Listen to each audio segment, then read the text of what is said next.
Hello, children. Today we are going to learn the lesson Nutrition Food Supply System. మనం ఈరోజు పోషణ ఆహార సరఫరా వ్యవస్థ పాఠమును గురించి నేర్చుకుందాం. Okay, here you are watching a picture. ఇక్కడ మనము ఒక పటాన్ని చూస్తూ ఉన్నాం. What is the boy doing in this picture? ఈ పిక్చర్లో ఈ పటంలోని పిల్లవాడు ఏం చేస్తూ ఉన్నాడు? Yes, he's taking his food. ఇతను తన ఆహారాన్ని తీసుకుంటూ ఉన్నాడు. Why does he take food? అలానే why do we take food? అతను ఆహారాన్ని ఎందుకు తీసుకుంటున్నాడు? అలాగే మనము ఆహారాన్ని ఎందుకు తీసుకుంటూ ఉంటాము? Yes, we take our food for our growth and for releasing energy, right? మనము మన ఆహారాన్ని పెరుగుదల కోసం మరియు శక్తి విడుదల కోసం తీసుకుంటాం. How the food useful for our growth and for releasing energy? ఏ విధంగా ఆహారం మనకు పెరుగుదల కోసము శక్తి విడుదల కోసం ఉపయోగపడుతూ ఉంది? Yes, there are some components of food. Those are helpful for growth and repair of tissues as well as for release of energy.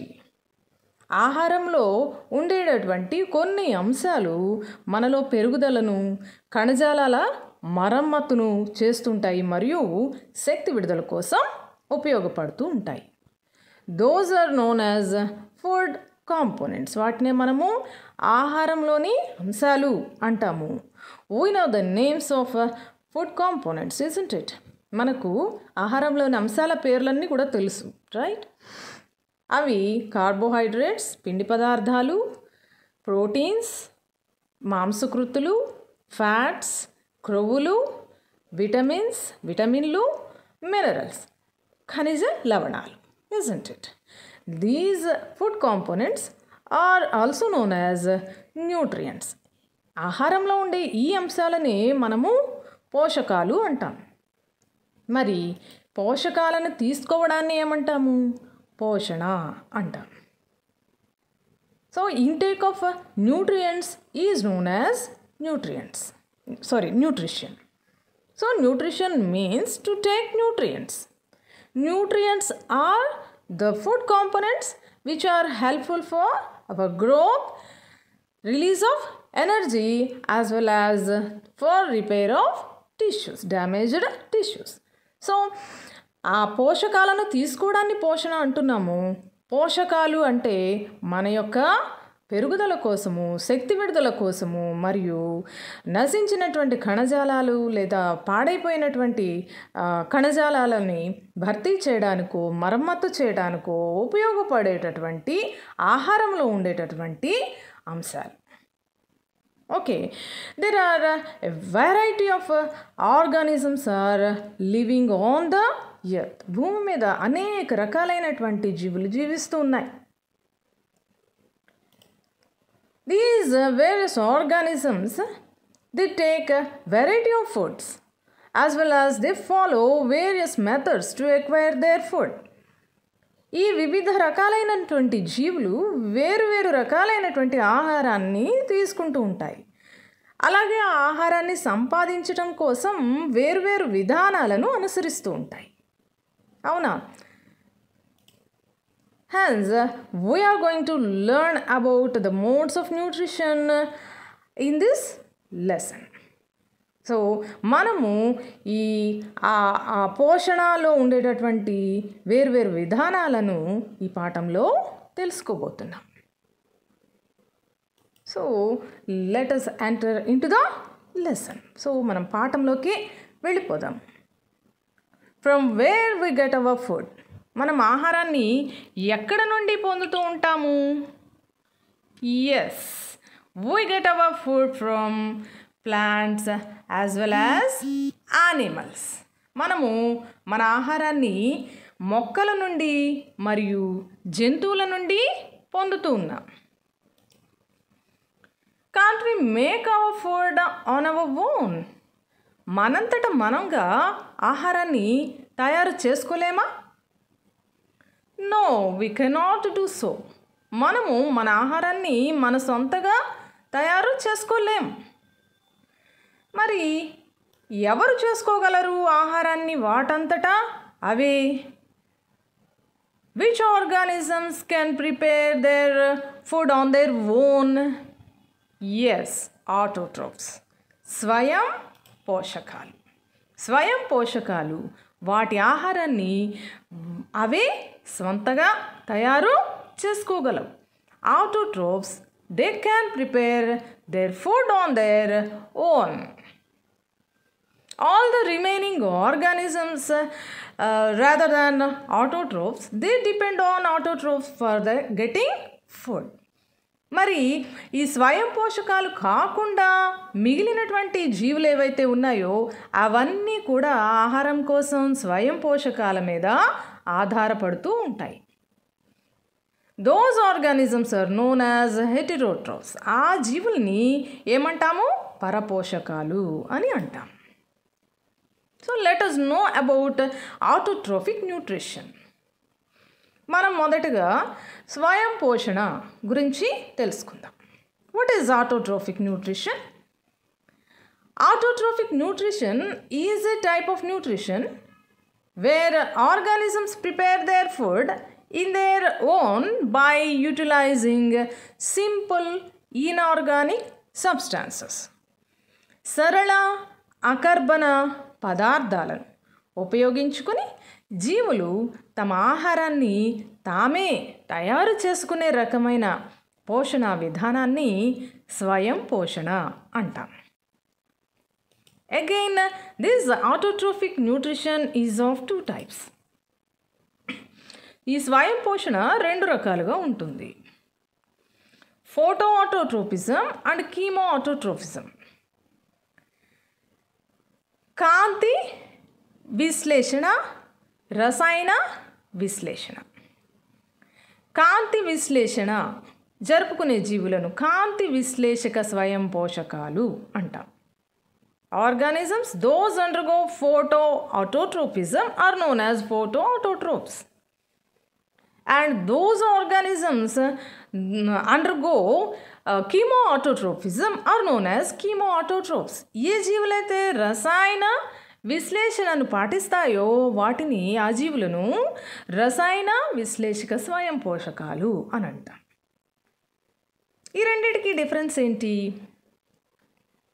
Photo autotrophs they use light as energy source for preparing their food. కాంతి విశ్లేషక స్వయం పోషకాలు తమ ఆహారం తయారు చేసుకోవడానికి అవసరమైన శక్తిని కాంతి నుండి పొందుతాయి. While chemo autotrophs use chemicals in their surroundings like hydrogen sulphide, sulphur, ammonium, ferrous ion etcetera. అదేవిధంగా రసాయనిక విశ్లేషకాలేమో తమ ఆహారాన్ని పరిసరాలలోని రసాయనాలు hydrogen sulphide, sulphur, ammonium, ferrous ion ఇటువంటి రసాయనాలను ఉపయోగించుకొని అవి ఆహారాన్ని పొందుతూ ఉంటాయి. Photo autotrophs. Example for photo autotrophs are green plants, while example for chemo autotrophs are some of the bacteria. కొన్ని రకాలైనటువంటి బ్యాక్టీరియాలు like iron bacteria, sulphur bacteria etcetera etcetera. So green plants are example for photo autotrophs, right? మరి మొక్కలు కిరణజన్య సంయోగ క్రియని జరుపుకునేటటువంటి కాంతి విశ్లేషక స్వయం పోషకాలు అంటున్నాం. How do these plants prepare their food? మరి ఈ మొక్కలు తమ ఆహారాన్ని ఎలా సంపాదిస్తున్నాయి? దీని గురించి తెలుసుకోవడానికి van హెల్మంట్ in 17th century had conducted some of the experiments to know how plants prepare their food. Plants get their nutrients. 17వ శతాబ్దంలో వాన్ హెల్మంట్ మొక్కలు ఏ విధంగా మరి తమ యొక్క పోషకాలను పొందుతున్నాయి అనే అంశం మీద కొన్ని ప్రయోగాలను నిర్వహించారు. Till that period, there was a belief that plants get their nutrients from the soil, which was stated by Aristotle, a Greek philosopher as well as the biologist at that time. మరి అప్పటి వరకు van హెల్మంట్ ప్రయోగాలు చేసినంత వరకు కూడా ఒక నమ్మకం ఉండేది, మొక్కలు నేల నుండి తమ యొక్క పోషకాలను సంపాదిస్తాయి అనేటటువంటి నమ్మకం. దీనిని అరిస్టాటిల్ మరి 3వ శతాబ్దం, క్రీస్తు పూర్వం 3వ శతాబ్దంలో మరి ఉన్నటువంటి గ్రీక్ తత్వవేత్త మరియు జీవ శాస్త్రవేత్త అయినటువంటి అరిస్టాటిల్ ఆయన చెప్పినటువంటి మాటను బట్టి ఆ విధమైనటువంటి నమ్మకం ఉండేది. Hence, von Helmont, he had conducted the experiments to know whether the belief of plants get their nutrients from soil is whether it is right or wrong. So మరి ఆ మొక్కలు నేల నుండి తమ పోషకాలను గ్రహిస్తున్నాయి అనేటటువంటి నమ్మకము నిజమైనదా కాదా అని తెలుసుకోవటం కోసం వాన్ హెల్మంట్ ఆ ప్రయోగాలను చేయటం జరిగింది. Let us see the one of the experiment of von Helmont. Von Helmont చేసినటువంటి ఒకనొక ఎక్స్పెరిమెంట్ని మనం ఇప్పుడు చూద్దాము, ఒకనొక ప్రయోగాన్ని చూద్దాము. He had taken a willow plant that weighs the mass of 5 lb. That means 5 పౌండ్ల బరువు ఉన్నటువంటి 5 పౌండ్ల ద్రవ్యరాశి ఉన్నటువంటి ఒక విల్లో మొక్కనైనా తీసుకోవడం జరిగింది. He had planted it in the soil that weighs the mass of 200 lb.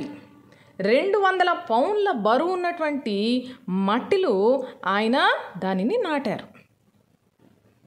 So, he had taken the mass of both the soil as well as the plant before the conduction of experiment.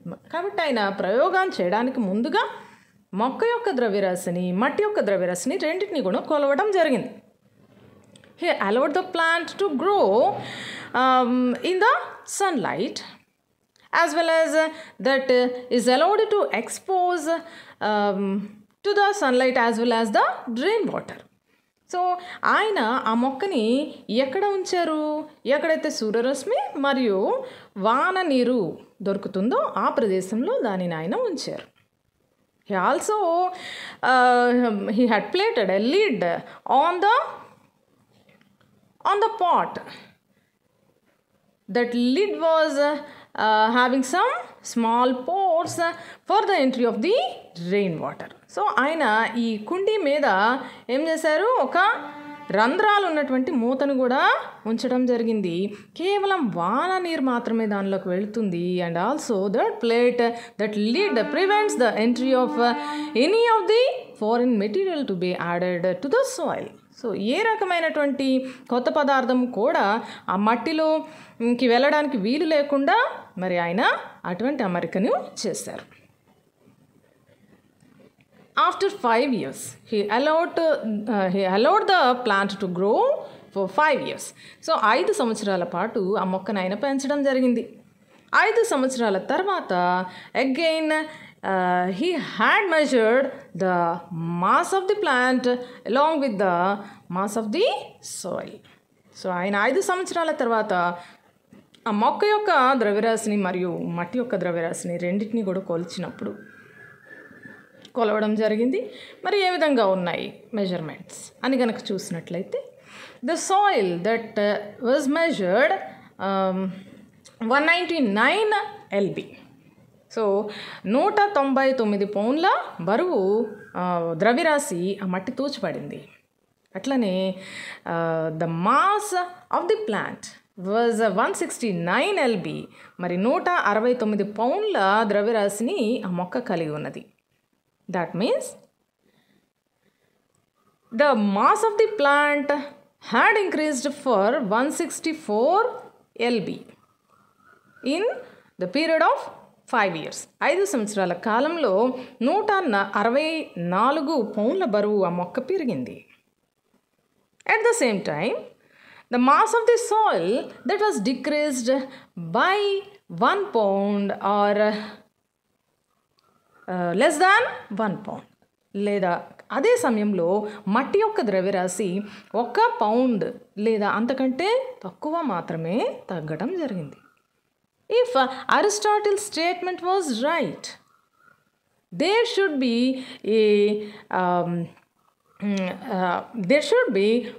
more loss of the mass in the soil as the plant had grown in the same soil.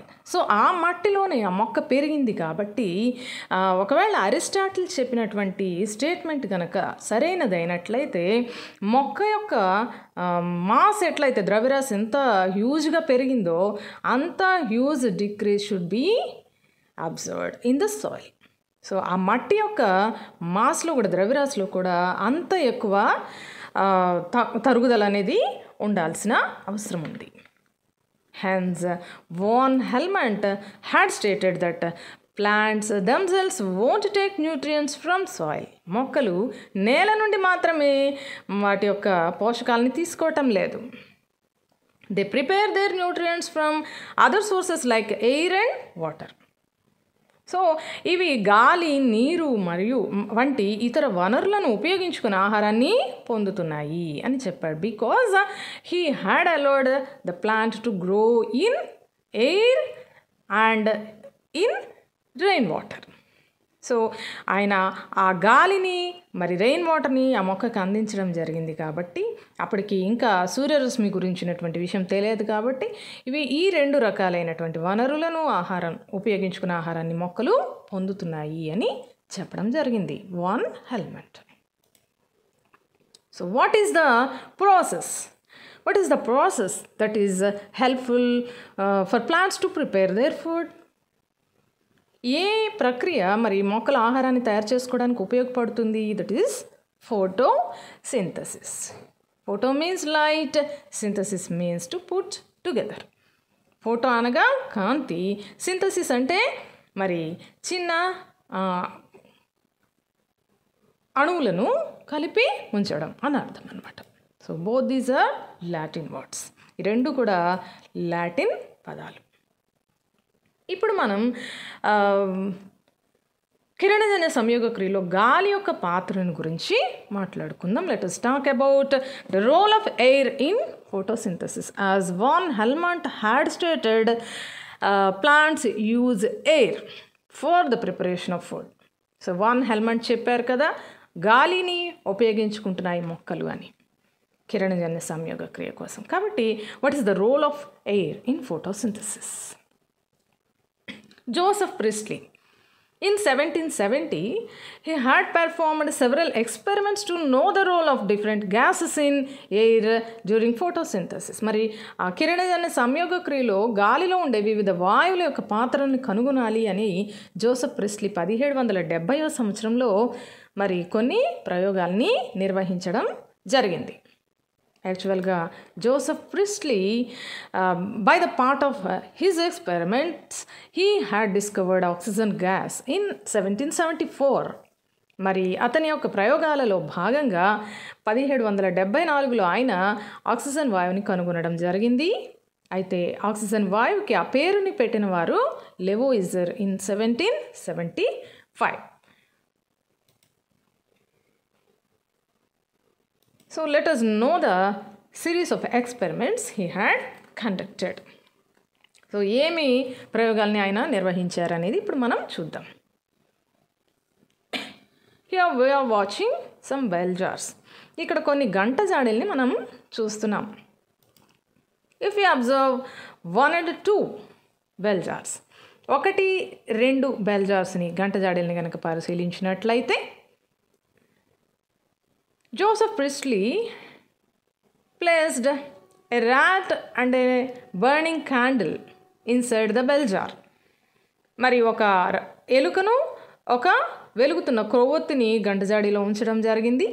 After some time the rat it gets suffocated and died, and the candle extinguished after some time.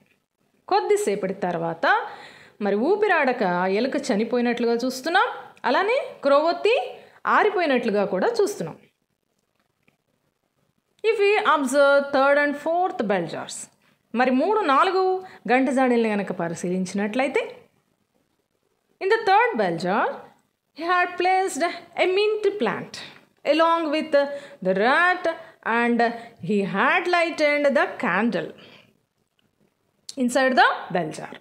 So 3వ గంటజాడీని కనుక పరిశీలించినట్లయితే ఆ గంటజాడీలో ఒక పుదీనా మొక్కను ప్రవేశపెట్టడం జరిగింది, అలాగే ఒక ఎలుకను ప్రవేశపెట్టారు, గంటజాడీలో క్రొవ్వొత్తిని వెలిగించారు, గంటజాడీలోని క్రొవ్వొత్తిని వెలిగించడం జరిగింది.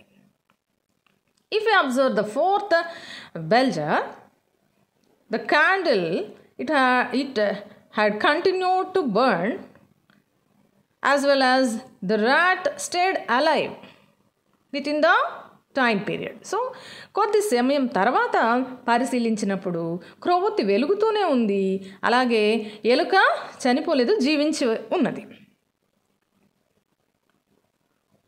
That means here the mint plant had played a role for burning the candle as well as for the life of the rat, isn't it? ఇక్కడ పుదీనా మొక్క ఏం చేసింది? క్యాండిల్ వెలుగుతూనే ఉండేలా చేసింది, అలాగే ఎలుక చనిపోకుండా చేసింది, రైట్?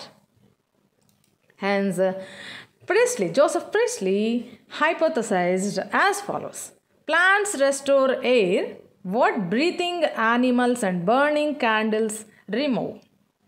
ప్రిస్లీ ఈ విధంగా ప్రతిపాదించారు తమ ప్రయోగాల్ని బట్టి. జంతువులు మరియు శ్వాసక్రియ జరుపుకునే జంతువులు మరియు మండే పదార్థాలు గాలి నుండి తొలగిస్తున్న దానిని మొక్కలు తిరిగి గాలిలోనికి చేర్చుతున్నాయి అని ఈయన చెప్పడం జరిగింది. So what is that substance that is restored by the plants and removed by the burning things as well as the respirating animals. మరి ఏ పదార్థాన్ని మొక్కలు గాలిలోకి విడుదల చేస్తున్నాయి, ఏ పదార్థాన్ని మరి మండుతున్నటువంటి పదార్థాలు కానివ్వండి, శ్వాసక్రియ జరుపుకుంటున్నటువంటి జంతువులు కానివ్వండి తొలగిస్తున్నాయి గాలి నుండి? That is none other than the oxygen. ఆ పదార్థమే ఏమిటి? ఆక్సిజన్ వాయువు. Hence, we can say that Joseph Priestley had discovered oxygen. కాబట్టి మనం జోసెఫ్ ప్రిస్లీ ఆక్సిజన్ వాయువుని కనుగొన్నారు, దాని యొక్క లక్షణాన్ని వివరించారు అని చెప్పగలుగుతాం, right? By this experiments we can say that plants restore oxygen in the air while burning things as well as the respirating animals remove the oxygen from the air. So మొక్కలు, ఆకుపచ్చని మొక్కలు గాలిలోనికి ఆక్సిజన్ వాయువుని విడుదల చేస్తున్నాయి. మరి ఏ ప్రక్రియ ద్వారా మొక్కలు గాలిలోనికి ఆక్సిజన్ వాయువుని విడుదల చేస్తున్నాయి? By the process of photosynthesis. By the process of photosynthesis, plants restore oxygen gas into the air. That is the significance of photosynthesis. Photosynthesis is the process that is helpful to restore oxygen into the air, which is the life gas for the organisms. So మనకి ప్రాణవాయువు అయినటువంటి oxygen వాయువుని గాలిలోకి విడుదల చేస్తున్నటువంటి ప్రక్రియ కిరణజన్య సంయోగ క్రియ. That is not only the significance of photosynthesis. The process photosynthesis makes plants the universal food providers for all the living organisms. So one and only machine that synthesize food in the on the earth are none other than plants. మొక్కలు మాత్రమే భూమి మీద ఆహారాన్ని ఉత్పత్తి చేస్తున్నటువంటి యంత్రాలు. కాబట్టి ఇవి మరి సమస్తమైనటువంటి జీవకోటికి ఆహారాన్ని అందిస్తూ ఉన్నాయి. ఈ విధంగా కిరణజన్య సంయోగక్రియ ఒక ప్రాముఖ్యత కలిగినటువంటి జీవక్రియగా ఉన్నది. What is photosynthesis? Here the definition of photosynthesis is given. Photosynthesis is the process in which simpler molecules are changed into complex molecules by plants containing chlorophyll in the presence of light using as energy source. కాంతి సమక్షంలో పత్రహరితమును కలిగిన ఆకుపచ్చని మొక్కలు సరళ అణువులను సంక్లిష్ట అణువులుగా మార్చుకునే ప్రక్రియనే కిరణజన్య సంయోగక్రియ అంటారు.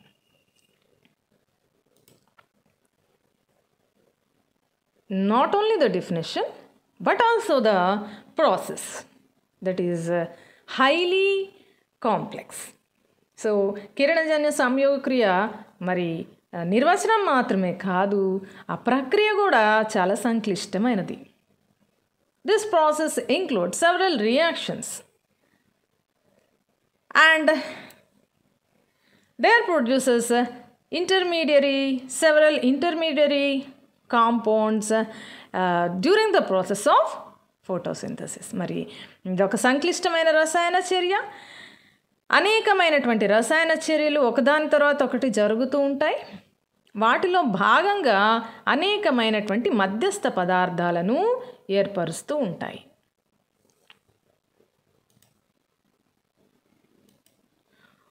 We know that chemical equation can explain the chemical process in a short form, isn't it? మనకు తెలుసు రసాయనిక సమీకరణము అనేది రసాయన చర్యని ఒక సులభమైనటువంటి ఒక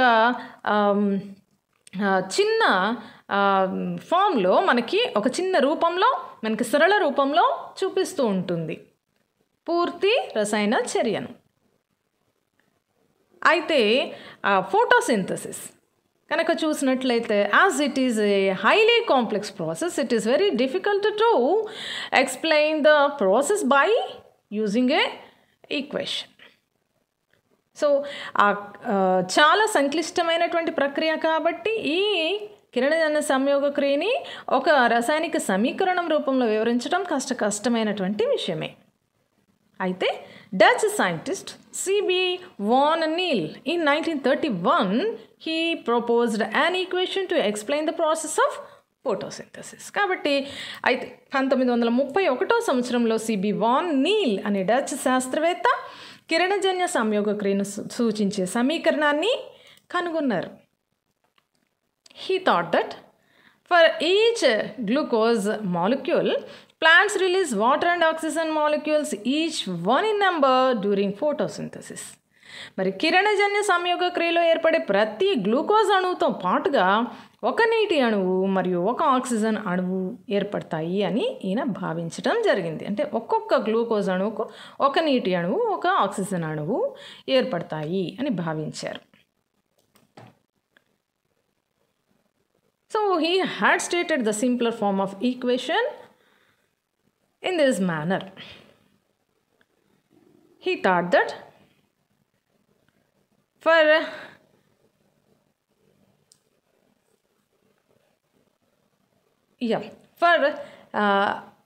a molecule of one molecule of carbon dioxide, double the amount of water molecules are needed to produce carbohydrate in the form of CH2O, and during the process for each molecule of glucose, one molecule of water and one molecule of oxygen are being released. The whole process is conducted in the presence of light, as well as chlorophyll is necessary for absorbing light. When we equalize this short form equation as carbohydrate that is formed in plants in the form of glucose, మనము మరి మొక్కలలో ఏర్పడేటటువంటి పిండి పదార్థము glucose రూపంలో ఏర్పడుతుంది కాబట్టి గ్లూకోజ్ని మనము దృష్టిలో ఉంచుకొని ఆ పైన ఉన్నటువంటి సమీకరణాన్ని మనం ఈక్వలైజ్ చేసినట్లయితే, తుల్యం చేసినట్లయితే సమీకరణం ఈ విధంగా వస్తుంది. 6 molecules of carbon dioxide, they are combined with 12 molecules of water to get 1 molecule of carbohydrate in the form of glucose. Along with that, 6 molecules of water and 6 molecules of oxygen are produced. The process is taking place under light as well as chlorophyll. So, ఇది కిరణజన్య సంయోగ క్రియ సమీకరణను సూచించేటటువంటి సమీకరణం.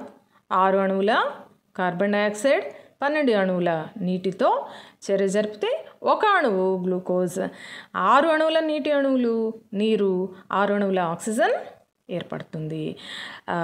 ఈ మొత్తం చర్య కాంతి సమక్షంలోనూ మరి పత్రహరితం యొక్క సమక్షంలోనూ జరుగుతుంది.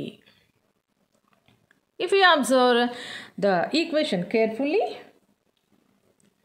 we can know these things. What are they? What are the raw materials needed for the experiment? For the process. ఏ 3 పదార్థాలు కావాలి ఈ ప్రక్రియ జరగడానికి? One is carbon dioxide and another one is water. What are the end products in the process? ఈ ప్రక్రియలో ఏర్పడేటటువంటి అంత్య పదార్థాలు ఏమిటి? Glucose, oxygen. గ్లూకోజ్ మరియు ఆక్సిజన్లు. Why don't we take oxygen as end product? Water as end product. నీటి అణువుని మనం ఎందుకని అంత్య పదార్థంగా భావించట్లేదు? As 12 molecules of water is being utilized in the process, they are produced only 6 molecules of water. So 12 అణువుల నీరు అక్కడ ప్రక్రియలో ఉపయోగపడితే కేవలము 6 నీటి అణువులు మాత్రమే చివరిగా ఏర్పడుతున్నాయి.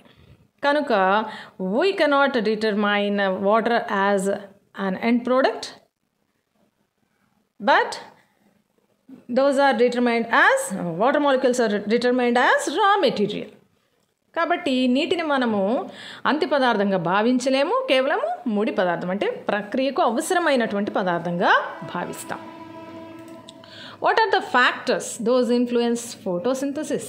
కిరణజన్య సంయోగ క్రియను ప్రభావితం చేసేటటువంటి కారకాలు ఏమేమి కారకాలు ఇక్కడ కిరణజన్య సంయోగ క్రియని ప్రభావితం చేస్తాయి? Carbon dioxide, water, light and chlorophyll. As these 4 things are required for the conduction of photosynthesis. కిరణజన్య సంయోగ క్రియ జరగడానికి 4 పదార్థాలు అవసరం కాబట్టి వీటిని కిరణజన్య సంయోగ క్రియను ప్రభావితం చేసే కారకాలుగా మనం భావిస్తాం. అదే కార్బన్ డయాక్సైడ్, కాంతి, నీరు, పత్రహరితం వీటి యొక్క ప్రెజెన్స్ అనేటటువంటిది the influence the rate of photosynthesis in plants. పిండి పదార్థం యొక్క ఉనికి. సో పిండి పదార్థం తయారవుతుంది. ఈ photosynthesis takes place, starch will be released, glucose will be released. Glucose అనే పదార్థము ఏర్పడుతుంది. ఈ గ్లూకోజ్ అనే పదార్థము later it will be converted into starch for the storage. So అది నిల్వ ఉండటం కోసం పిండి పదార్థము కిరణజన్య సంయోగ క్రియలో ఏర్పడిన గ్లూకోజ్ అనే పిండి పదార్థము చివరికి ఎలా మారుతుంది? స్టార్చ్గా మారుతుంది. కాబట్టి ఈ photosynthesis takes place in plants, there will be the presence of starch. కిరణజన్య సంయోగక్రియ మొక్కలో జరిగినట్లయితే మొక్కలో తప్పనిసరిగా పిండి పదార్థము ఉంటుంది. కాబట్టి here we are going to see an experiment that is used to test the presence of carbohydrate in leaves. Where does the carbohydrate produced? ఎక్కడ ఏర్పడుతుంది ఈ పిండి పదార్థం అనేది? కిరణజన్య సంయోగక్రియలు ఎక్కడ ఏర్పడుతుంది? ఆకులలో ఏర్పడుతుంది. Hence we test leaves for the presence of carbohydrate. కాబట్టి మనం ఆకులని పిండి పదార్థ ఉనికి కోసం పరీక్షిస్తాం.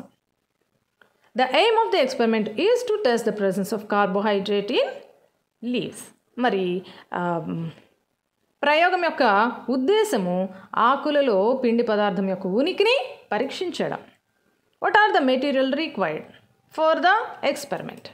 Beaker, water, test tube, methylated spirit, tripod stand, Bunsen burner and a leaf that is exposed to sunlight. కావలసిన పదార్థాలు ఏంటి? పరికరాలు ఏంటి? బీకరు, నీరు పరీక్షణాళిక, మెథిలేటెడ్ స్పిరిట్, త్రిపాది, బున్సెన్ బర్నర్, ఆకు మరియు iodine solution, iodine or Betadine solution కూడా అవసరము. Yes, now we are remembering that iodine solution is the reagent to test carbohydrate, what we learnt in the lower classes. Right, ఇప్పుడు మనము iodine solution, iodine ద్రావణం అనగానే మనం గుర్తు చేసుకుంటున్నాం. ఈ అయోడిన్ ద్రావణాన్ని మనము పిండి పదార్థం యొక్క ఉనికిని పరీక్షించడానికి ఉపయోగిస్తామని చిన్న తరగతుల్లో నేర్చుకోవడం జరిగింది. సో ఆ అయోడిన్ సొల్యూషన్ని ఇక్కడ మనం ఉపయోగిస్తాం.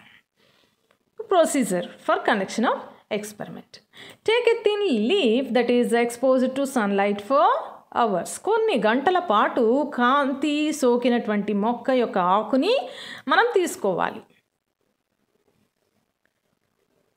Put the leaf in methylated spirit that is present in a test tube. So put the leaf in test tube containing methylated spirit and boil the leaf in water bath. ఒక సన్నని పలిసిన ఆకుని తీసుకుని దానిని పరీక్షణాళికలో ఉన్న methylated స్పిరిట్లో ఉంచి బీకర్లోని నీటిలో మరలా ఆ పరీక్షణాళికను ఉంచి మనం మరిగించాలి. అలా చేసిన తర్వాత after some time chlorophyll in leaf is removed by methylated spirit and the leaf becomes pale. కొద్దిసేపటి తర్వాత ఆకులోని పత్రహరితం మిథిలేటెడ్ స్పిరిట్ చేత తొలగించబడి ఆకు తెల్లగా మారుతుంది. Here we are watching the picture that is representing the experiment. So ఆ ప్రయోగాన్ని సూచిస్తున్నటువంటి పటాన్ని మనం ఇక్కడ చూస్తున్నాము.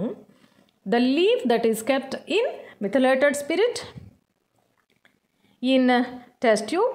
టెస్ట్ ట్యూబ్లో మిథిలేటెడ్ స్పిరిట్ ఉంది, దానిలో ఆకుని మనం ఉంచాము. That test tube is placed in water bath and it is being boiled. So నీటిలో ఉంచి మనము ఆకుని బాయిల్ చేయడం అంటే మరిగించడం జరిగింది. Why don't we boil the leaf directly without the water bath, without putting in water bath? మనం ఆ నీటిలో ఉంచకుండా ఆకుని ఎందుకని డైరెక్ట్గా మరిగించలేము? we can't do so because methylated spirit is highly flammable. So అది ఎటువంటిది? మండేటటువంటి గుణం కలిగినటువంటి పదార్థం. If we boil methylated spirit directly, the whole thing will be burned off. So అది మొత్తం మండిపోతుంది. డైరెక్ట్గా కనుక మనము పరీక్షణాళికలో ఉన్నటువంటి మిథిలేటెడ్ స్పిరిట్ని కనుక వేడి చేసినట్లయితే మిథిలేటెడ్ స్పిరిట్ మొత్తం మండిపోతుంది. కాబట్టి we have to put the methylated spirit in water bath and then boil the leaf. So that methylated spirit, it removes the chlorophyll, green colored substance from the leaf. After being removed the chlorophyll, the leaf becomes pale white. తెల్లగా మారిపోతుంది. ఎప్పుడైతే ఆకులోని పత్రహరితం methylated spirit చేత తొలగించబడిందో ఆకు తెల్లని రంగులోనికి మారుతుంది. Now take the leaf carefully from the test tube, wash it thoroughly and spread it on a petri dish. So పరీక్ష నాళిక నుండి ఇప్పుడు ఆకుని జాగ్రత్తగా తీసి నీటిలో బాగా కడిగి ఒక పెట్రీ డిష్లో ఒక ప్లేట్లో ఉంచాలి.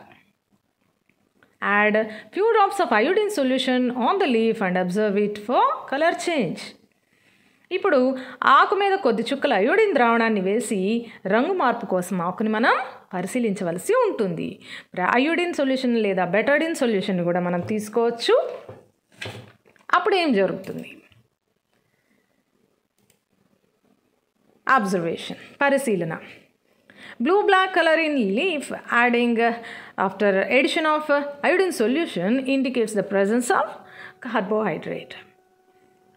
సో అయోడిన్ ద్రావణాన్ని కలిపిన తర్వాత, అయోడిన్ ద్రావణాన్ని వేసిన తర్వాత ఆకు నీలి నలుపు రంగులోనికి మారడం అనేది ఆకులోని పిండి పదార్థం యొక్క ఉనికిని సూచిస్తుంది. We cannot touch the leaf directly by the iodine solution. Before the conduction of iodine test, we have to remove the chlorophyll from the leaf in order to prevent the color influence of the chlorophyll. So ఎప్పుడైతే ఆకుపచ్చ రంగులో ఉందో దాని యొక్క ప్రభావం వలన మరి iodine పరీక్ష చేసినప్పుడు ఆకు నీలి నలుపు రంగులోకి మారుతుంది అనేది మనం కనిపెట్టలేం. కాబట్టి ముందుగా మనం ఏం చేయాలా? ఆకులోని పత్రహరితాన్ని తొలగించాలి. కాబట్టి మనం ఏం చేసాము? we boil the leaf in the by placing it in methylated spirit. So మనము ముందుగా మిథైలేటెడ్ స్పిరిట్లో ఆకుని ఉంచి దాన్ని వేడి చేసాం. అలా వేడి చేసి పత్రహరితాన్ని తొలగించి అప్పుడు అయోడిన్ పరీక్ష చేసినట్లయితే అప్పుడు పత్రహరితం యొక్క ఇన్ఫ్లుయెన్స్, ప్రభావం అనేది ఉండదు ఆకు మీద. కాబట్టి మనకు రిజల్ట్ అనేది క్లియర్గా తెలుస్తుంది. What is the inference? నిర్ధారణ ఏంటి? Presence of carbohydrate in leaf hence proved. So ఆకులో పిండి పదార్థం ఉనికి అనేది నిర్ధారించబడింది. ఒకవేళ మరి అలా కాకుండా ఇంకేదన్నా ఒకవేళ ఆకు బ్లూ బ్లాక్ కలర్లో కనుక మారలేదు, in the sense yes, that leaf did not prepared carbohydrate, did not undergo photosynthesis. So కిరణజన్య సంయోగ క్రియ జరుపుకోలేదు, పిండి పదార్థాన్ని ఏర్పరచలేదు అని మనకు అర్థమవుతుంది. Next another experiment that is conducted for knowing essentiality of carbon dioxide in photosynthesis. So కిరణజన్య సంయోగ క్రియలో కార్బన్ డైఆక్సైడ్ యొక్క అవసరాన్ని నిర్ధారించడం కోసం మరొక ప్రయోగాన్ని ఇప్పుడు మనం చూస్తున్నాం. గాలిలో ఉండే కార్బన్ డైఆక్సైడ్ వాయువు కిరణజన్య సంయోగ క్రియకు అవసరం కాబట్టి దాన్ని ప్రూవ్ చేయడానికి ఈ ప్రయోగం ఉపయోగపడుతుంది. What is the aim of the experiment? Experiment యొక్క ఉద్దేశం ఏంటి? ప్రయోగం యొక్క ఉద్దేశం ఏంటి? To prove that carbon dioxide is necessary for photosynthesis. కిరణజన్య సంయోగ క్రియలో కార్బన్ డైఆక్సైడ్ అవసరం అని నిర్ధారించడం ప్రయోగం యొక్క ఉద్దేశం.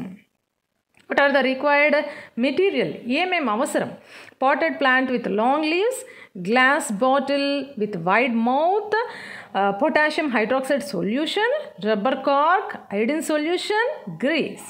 పొడవైన ఆకులు కలిగి కుండీలో పెరిగే మొక్క, వెడల్పు మూతిగల గాజు సీసా, పొటాషియం హైడ్రాక్సైడ్ ద్రావణం, రబ్బర్ కార్క్, అయోడిన్ ద్రావణం, గ్రీస్. ఇవన్నీ కూడా మనకు కావలసినటువంటి పదార్థాలు మరియు పరికరాలు. Let us move to the procedure. ప్రయోగ విధానంలోకి వెళ్తే, keep a plant with long leaves in dark room for 4 to 5 days. పొడవైన ఆకులు కలిగి కుండీలో పెరిగే మొక్కను తీసుకుని దానిని 4 నుండి 5 రోజుల పాటు చీకటిలో ఉంచాలి. సో మీకు ఏవైనా డౌట్స్ వచ్చినట్లయితే వాటిని మనం letters clarify after learning the experiment నేర్చుకున్న తర్వాత మనం వాటిని గురించి చెప్పుకుందాం. Take a glass bottle with wide mouth and pour 2 to 3 ml of KOH solution. వెడల్పు మూతిగల గాజు సీసాను తీసుకుని దానిలో 2 నుండి 3 మిల్లీలీటర్ల పొటాషియం హైడ్రాక్సైడ్ ద్రావణాన్ని పోయాలి. Arrange a long leaf through a slit cork. Let half of the leaf should be in bottle and half of the leaf should be outside the bottle. So first we have to choose a long leaf of the plant. ఆ మొక్క యొక్క పొడవైన ఆకుని మనం select చేసుకోవాలి. It should be arranged like this. Half of the leaf part should be in the bottle and half of the leaf part should be outside the bottle and get connected with the plant. మొక్కతో connect చేయబడి సగభాగము సీసా వెలుపల ఉంచబడాలి. భాగము ఆకు యొక్క సగభాగము సీసా లోపల ఉంచేట్లుగా మనం ఇక్కడ as shown in the picture we have to arrange. So ఆ పిక్చర్లో పటంలో సూచించబడిన విధంగా మనము అమరిక చేయవలసి ఉంటుంది. The whole arrangement should be kept in the presence of sunlight. So ఈ అమరిక మొత్తాన్ని మనం 3 నుండి 4 గంటల పాటు సూర్యరశ్మిలో ఉంచాలి. తర్వాత ఏంటి? అబ్జర్వేషన్, పరిశీలించవలసి ఉంటుంది. ఏ విధంగా మనం పరిశీలిస్తాం? By conducting the iodine test. ఇంతకుముందు మనం అయోడిన్ టెస్ట్ని ఎలా చేస్తామనేది చెప్పాం. సో ఆ అయోడిన్ టెస్ట్ని ఇప్పుడు ఈ పర్టికులర్ లీఫ్కి మనం చేయవలసి ఉంటుంది. Separate the leaf from plant and allow it to iodine test. ఆకుని మొక్క నుండి వేరు చేసి అయోడిన్ పరీక్షని నిర్వహించాలి. సో ఏ విధంగా కలర్ చేంజ్ అనేటటువంటిది ఉంటుంది. Leaf part that is placed inside the bottle does not turn its color. So గాజు సీసా లోపల ఉన్నటువంటి ఆకు భాగము నీలి నలుపు రంగులోనికి మార్చబడలేదు. మరి ఏది నీలి నలుపు రంగులోనికి మార్చబడింది? సో ఈ భాగము బ్లూ బ్లాక్ కలర్లోనికి చేంజ్ అయింది. Which part is this? The leaf part that is kept outside the bottle. So సీసా బయట ఉంచబడినటువంటి ఆకు భాగము మాత్రము మరి నీలి నలుపు రంగులోనికి మార్చబడింది. What is the role of KOH solution in the experiment? KOH solution that was placed in bottle. ఇక్కడ KOH solution యొక్క రోల్ ఏంటి అని కనుక మనం చూసినట్లయితే KOH solution it removes the carbon dioxide inside the bottle that is present inside the bottle. మరి సీసా లోపల ఉండేటటువంటి కార్బన్ డైఆక్సైడ్ని తొలగించడం అనేది KOH ద్రావణం యొక్క పని. So potassium hydroxide that reacts with carbon dioxide present in the bottle to form potassium carbonate. So potassium hydroxide solution ఏం చేస్తుంది? సీసాలో ఉండే కార్బన్ డైఆక్సైడ్తో చర్య జరిపి పొటాషియం కార్బోనేట్ని ఏర్పరచడం వలన there is no availability of carbon dioxide inside the bottle. So అక్కడ సీసా లోపల కార్బన్ డైఆక్సైడ్ వాయువు లేదు. సీసా వెలుపల మాత్రమే కార్బన్ డైఆక్సైడ్ అవైలబుల్గా ఉంది. హ్యాన్స్ because of the no availability of carbon dioxide inside the bottle. మరి సీసాలో కార్బన్ డైఆక్సైడ్ లేనందువలన ఏం జరిగింది ఇక్కడ సీసా లోపల ఉంచబడినటువంటి ఆకు భాగము బ్లూ బ్లాక్ కలర్లోనికి మారలేదు, నీలి నలుపు రంగులోనికి మారలేదు. Because of the no availability of carbon dioxide inside bottle, the leaf part that is kept inside the bottle has not shown the colour change. అంటే అది ఫోటోసింథసిస్ జరుపుకోలేదు కార్బన్ డైఆక్సైడ్ లేనందువలన. Hence, we can conclude the experiment like this. It is proved that carbon dioxide is essential for photosynthesis. Carbon dioxide is necessary for photosynthesis. Carbon dioxide కిరణజన్య సంయోగ క్రియకు అవశ్యము అని నిర్ధారించబడింది. So ఇక్కడ మనం కొన్ని ప్రశ్నలను ఫేస్ చేస్తాం. What is the reason of keeping plant in dark before conduction of photosynthesis experiments? So ప్రయోగానికి ముందుగా మనం మొక్కని చీకట్లో ఎందుకు ఉంచాలి? కిరణజన్య సంయోగక్రియ ప్రయోగాన్ని నిర్వహించడానికి ముందుగా మొక్కల్ని చీకట్లో ఎందుకు ఉంచాలి? To remove carbohydrate present in the leaves. So ఆకులలో నిలువ ఉన్నటువంటి పిండి పదార్థాన్ని తొలగించడం కోసం మనము మొక్కను చీకటి గదిలో ఉంచుతాం. When we keep the plant in dark, no carbohydrate will be produced, and the carbohydrate already present in the leaf will be utilized. మరి చీకటి గదిలో మనం మొక్కని కొన్ని రోజుల పాటు ఉంచడం వలన క్రొత్తగా పిండి పదార్థం అనేది ఏర్పడదు. అప్పటికి తయారై ఉన్నటువంటి పిండి పదార్థము మొక్క ఏం చేస్తుంది? It utilises the stored carbohydrate present in the leaves. So ఆకుల్లో నిల్వ ఉన్నటువంటి లేదా ఆకులలో కానీ మొక్క భాగాలు కానీ నిల్వ ఉన్నటువంటి కార్బోహైడ్రేట్ మొత్తం యూటిలైజ్ చేసేసుకుంటుంది మొక్క. Then the plant should be placed in the sunlight. The plant should be exposed to the test. The plant should be exposed to the experiment. అలాంటి సమయంలో మాత్రమే మొక్కని మనం ప్రయోగం కోసం తీసుకోవాలి, ప్రయోగానికి గురి చేయాలి. అప్పుడు మాత్రమే the carbohydrate will be produced by the plant freshly at the time of experiment. So అప్పుడు మాత్రమే మొక్క ఫ్రెష్గా అప్పటికప్పుడు పిండి పదార్థాన్ని ప్రయోగ సమయంలో ఏర్పరుస్తుంది. కాబట్టి మనం మొక్కని చీకటి గదిలో ఉంచాలి కిరణజన్య సంయోగక్రియ ప్రయోగాన్ని నిర్వహించడానికి ముందుగా. What is the purpose of taking KOH in bottle? KOHని సీసాలో తీసుకోవడానికి కారణం ఏంటి? ఆల్రెడీ మనం చెప్పుకున్నాం. To remove carbon dioxide in bottle. Potassium hydroxide reacts with carbon dioxide to form potassium carbonate. What are the precautions to be taken while conducting the experiment? ప్రయోగ నిర్వహణ సమయంలో మనం తీసుకోవాల్సినటువంటి జాగ్రత్తలు కొన్ని ఉన్నాయి. ఏంటవి? The leaf part should not be in touch with potassium hydroxide in the bottle. మరి ఆకును సీసాలో ఉంచే సమయంలో పొటాషియం హైడ్రాక్సైడ్ ద్రావణంతో కలవకుండా తగలకుండా ఉంచాలి.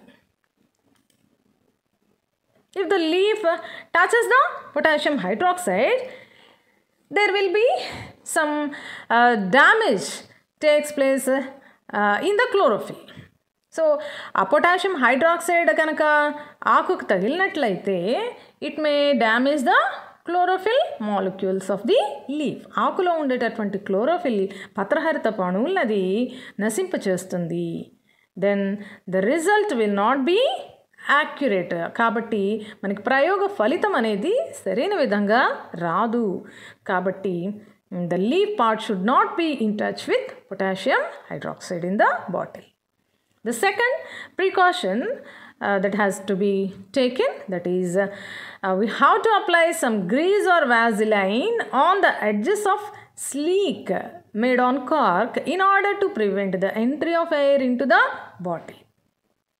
We have to maintain carbon dioxide less atmosphere in the bottle. Isn't it? So మనం కార్బన్ డైఆక్సైడ్ లేనటువంటి పరిస్థితిని సీసాలో కల్పించాలి. దానికోసం మనము we should prevent the entry of air into the bottle. సీసా లోపలికి గాలిని ప్రవేశించకుండా జాగ్రత్త తీసుకోవాలి. ఎటువంటి జాగ్రత్తని తీసుకోవాలి? We should apply some grease or vaseline on the edges of the sleek on the cork. మనం ఏదైతే బిరడాన్ని తీసుకున్నామో ఆకును ప్రవేశపెట్టడానికి, ఆ బిరడ యొక్క అంచులకి, చీలిక చేసినటువంటి అంచులకి గ్రీజ్ని లేదా వ్యాజ్లైన్ని పూసినప్పుడు గాలి సీసా లోపలికి ఎంటర్ కాదు. అప్పుడు మాత్రమే రిజల్ట్ సరైన విధంగా వస్తుంది. Then only we can get the accurate results. So by the conduction of photosynthesis plants they release oxygen, isn't it? మరి కిరణజన సంయోగ క్రియ జరుపుకోవడం ద్వారా మొక్కలు ఆక్సిజన్ వాయువుని విడుదల చేస్తున్నాయి. Who proposed the statement? Dutch scientist Jan Ingenhousz in 1779 proved that plants release oxygen in the presence of light. మరి డచ్ శాస్త్రవేత్త జాన్ ఇంజెన్హౌస్ 1779లో కాంతి సమక్షంలో మొక్కలు ఆక్సిజన్ విడుదల చేస్తాయి అని రుజువు చేశారు. ఎంగెల్మన్ he stated that in a red and a blue colored lights the photosynthesis rate will be more. అలాగే ఎంగెల్మన్ అనే శాస్త్రవేత్త ఏం చెప్పారు? ఎరుపు మరియు నీలిరంగు కాంతిలో కిరణజన్య సంయోగ క్రియ అత్యధికంగా జరుగుతుంది అని నిర్ధారించారు.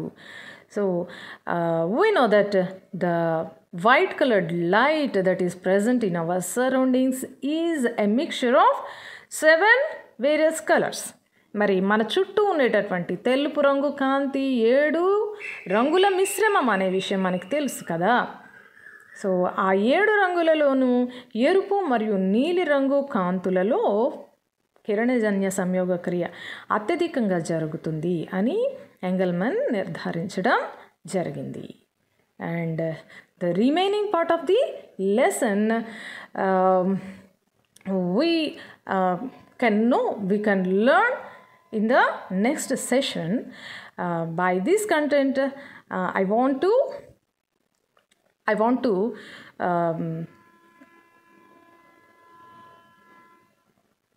end up the session, and by the remaining content we will meet again in the next session. Okay, till then, all the best children, study well, grow well.